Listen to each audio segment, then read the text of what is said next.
Clara adjusted the strap of the baby carrier on her shoulder, her arms trembling slightly under the weight of her drowsy son. The boarding gate was already half empty. Most passengers had taken their seats, and she felt the impatient gaze of the flight attendant urging her forward. Eli stirred and whimpered, his tiny fists pressing against her chest. She bounced him gently, whispering soft shushes that were more for her nerves than for him. The cabin smelled faintly of coffee and recycled air. Overhead compartments slammed shut one by one, each sound sharp as a door closing on her courage. She found her seat, middle of a row, of course, and realized with a sinking feeling that both sides were occupied. On the aisle sat an older woman with a crossword book. By the window, a man in a dark suit and silver watch stared out, his posture neat, deliberate. His cufflinks caught the light as she struggled to fit her bag under the seat. "Sorry," Clara murmured, half apology, half plea. The man turned toward her, his expression unreadable, calm but cool. She thought she saw his jaw tighten as Eli let out a small cry. Her cheeks burned. "He's just tired," she said, fumbling for the pacifier. The man said nothing, only gave a slight nod before returning his gaze to the window. She exhaled slowly, pressing the pacifier against Eli's lips. He refused it. A bead of sweat rolled down her temple as she tried again. The hum of engines deepened. The pilot's voice announced takeoff, but she barely heard it. Her mind was busy counting the seconds before her baby decided to start screaming again.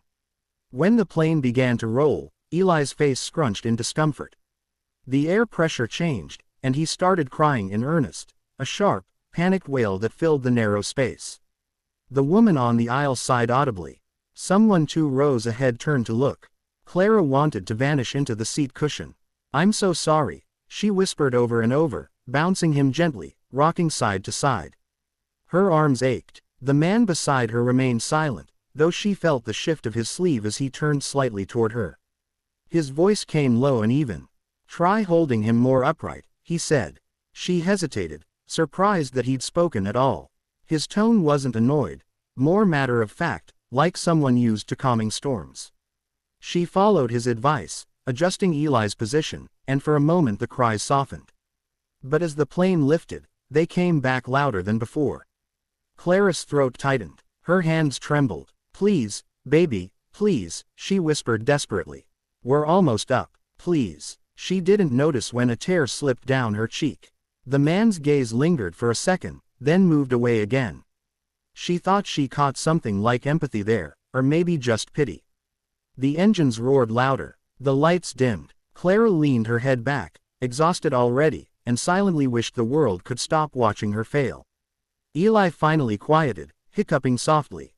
She dared a glance at the man again. He was reading a small leather-bound book now, his expression peaceful. She envied him, his composure, his stillness.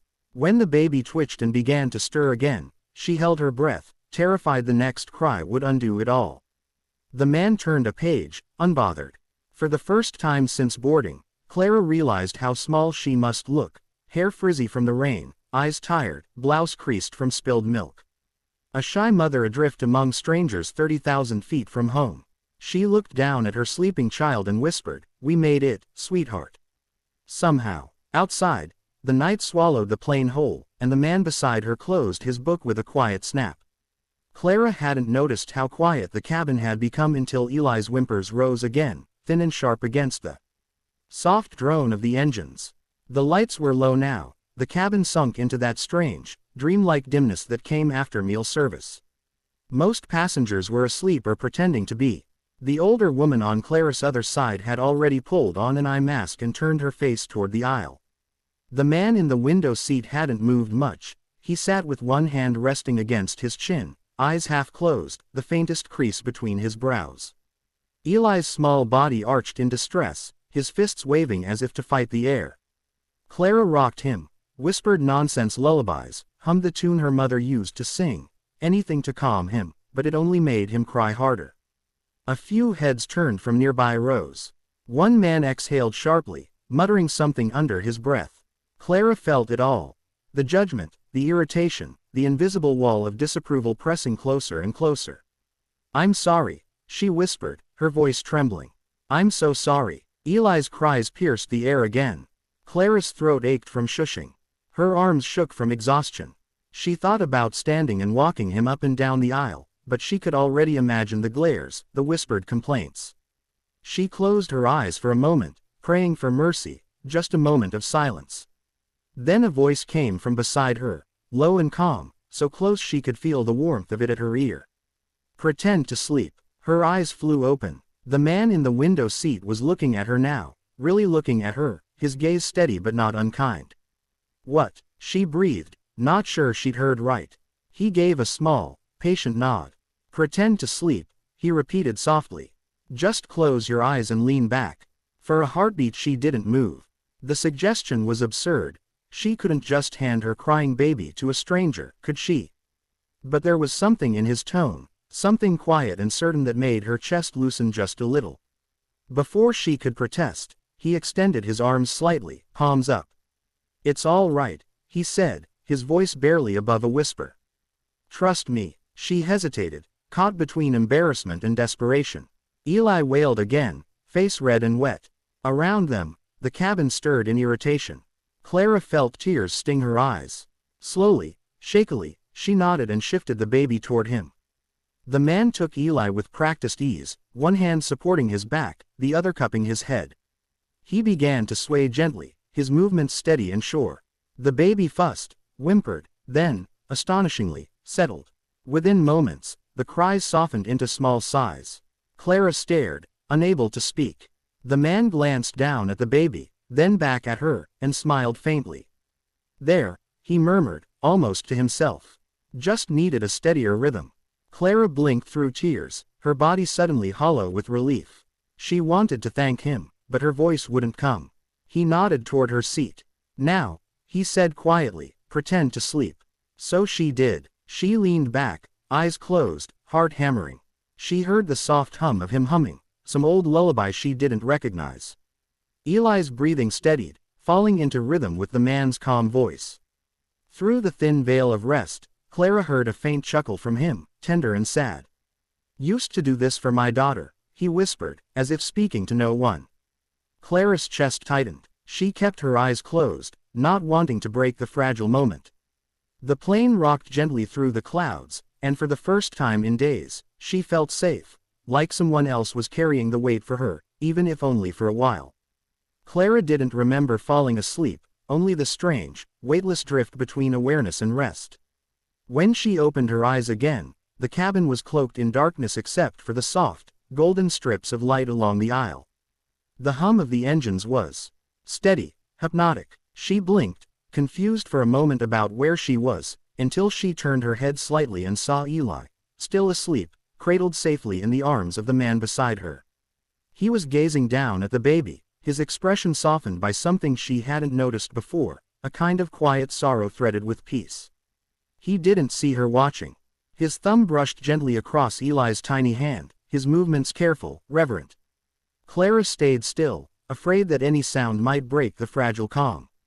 The man leaned back slightly, closing his eyes for a second as though he were somewhere else entirely. His lips moved in a whisper she could barely hear. "You used to sleep like that," he murmured. "Right against my chest." Clara's breath caught. She realized he wasn't talking to her. It was like listening to someone's memory come alive, spoken softly into the dark. He opened his eyes again and glanced toward the window, where the faint curve of the earth glowed beneath the stars. His face looked older in that light, haunted, yet oddly peaceful. A flight attendant passed quietly, pausing when she saw the baby in his arms. "Mr. Danner," she whispered, her voice full of recognition and warmth. "You really haven't changed." He smiled politely, keeping his voice low so as not to wake Eli. "Old habits," he said. The attendant lingered for a moment. "You used to travel with your little girl, didn't you? Such a sweet thing she was." Clara's eyes widened slightly, her heart twisting. The man, Mr. Danner, nodded once, his gaze fixed somewhere far beyond the cabin. "Yes," he said quietly. "She loved the clouds." His voice softened further. "She and her mother are gone now. Long time ago." The attendant's expression shifted, a trace of sadness flickering across her face. She squeezed his shoulder gently before moving on. Clara looked down at Eli, peaceful and small, then back at Mr. Danner. Suddenly, the pieces fit together, the ease with which he had calmed her child, the patience, the quiet gravity in his voice.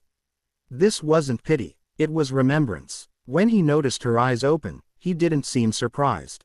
"You were supposed to be asleep," he said softly, a hint of humor beneath his tired voice.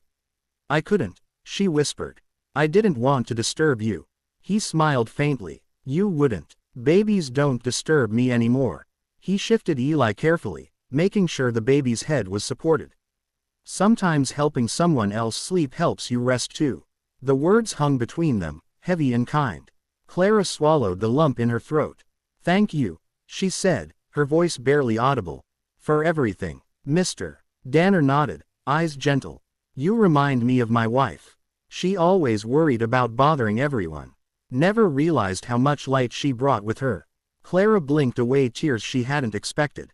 Outside the window, dawn was beginning to streak the horizon with pale gold. The light touched his face, and she saw, for just a heartbeat, the man he must have been before loss carved quiet into him. He smiled down at Eli, then at her. "You're doing just fine, you know." And for the first time in a long while, Clara believed it. The announcement for descent came softly over the speakers, and the cabin lights brightened to a muted glow. Morning light spilled through the windows, warm and golden, brushing across sleeping faces. Clara blinked awake, her neck stiff from sleeping in the upright seat. For a moment she didn't know where she was. Then she looked down. Eli was still nestled in her arms, his tiny chest rising and falling in peaceful rhythm. Mr. Danner was beside her, awake but still and quiet, gazing out the window at the clouds drifting beneath them. There was something unguarded about his face now, like the silence had smoothed away the edges of the night. When he noticed her stirring, he offered her a small, tired smile. "Good morning," he said softly. "He's quite the sleeper once he decides to give in." Clara returned the smile shyly. "You have no idea how rare that is," she whispered. "Oh, I do," he said. "Believe me." As the plane began its slow descent, the overhead bins rattled and the passengers around them started to wake. The older woman beside Clara stretched and reached for her bag, glancing briefly at the baby. "Much better night," she said with a small smile that wasn't quite an apology but close enough. Clara nodded gratefully. When the seatbelt sign flicked on, Mr. Danner shifted slightly, taking out a folded jacket from his carry-on and tucking it behind Clara's elbow so she could hold Eli more comfortably. It was such a small act, but it made her throat tighten all over again. "Thank you," she murmured. He looked at her, eyes kind but distant, as though already somewhere else. "You don't need to thank me," he said. "We all just try to keep each other from falling apart up here." She wanted to ask more, to tell him how much it meant, how she hadn't expected anyone to be kind, but before she could, the plane jolted softly as the wheels touched down. A ripple of applause spread through the cabin, brief but cheerful, and the moment passed like a dream dissolving. As passengers stood and reached for their luggage, Mr. Danner waited, letting others go first. He seemed in no hurry. Clara fumbled with her diaper bag, trying to balance Eli and gather her things at once. "Here," he said gently, taking the bag and placing it neatly in the aisle for her. "You've got more important cargo." She laughed quietly, nerves and gratitude mingling. "You must have been a wonderful father," she said before she could stop herself. His expression flickered, pain and fondness inseparable. "I tried," he said simply. "Maybe still am, in some way." They walked together off the plane, the corridor buzzing with voices and rolling luggage. The scent of coffee and fresh air greeted them at the gate. For a brief second, Clara wished the moment could stretch a little longer. At the baggage claim, he turned to her. "You have a place to go." "Yes," she said, "a small hotel near the city. My sister's meeting me there." He nodded thoughtfully, then reached into his coat pocket and took out a simple white card. "This is my foundation," he said. "We help single mothers get back on their feet. Safe housing, childcare, job placement. It's not charity, just a bridge." Clara accepted the card with trembling hands. The embossed name read the Danner Foundation for Families. Her eyes stung again, but this time the tears were soft. "I don't know what to say." He smiled. "Just promise you'll get some rest." She nodded, holding Eli close. I will. As he turned to leave, she called after him, Mr. Danner. He looked back. Thank you, she said. For last night. He inclined his head. Thank you, he replied quietly, for letting me remember. Then he was gone into the crowd, a tall figure fading among the travelers. Clara looked down at her sleeping son, brushing a finger across his cheek. Maybe the world isn't as unkind as I thought, she whispered. Outside, morning broke fully, bright, tender, and new.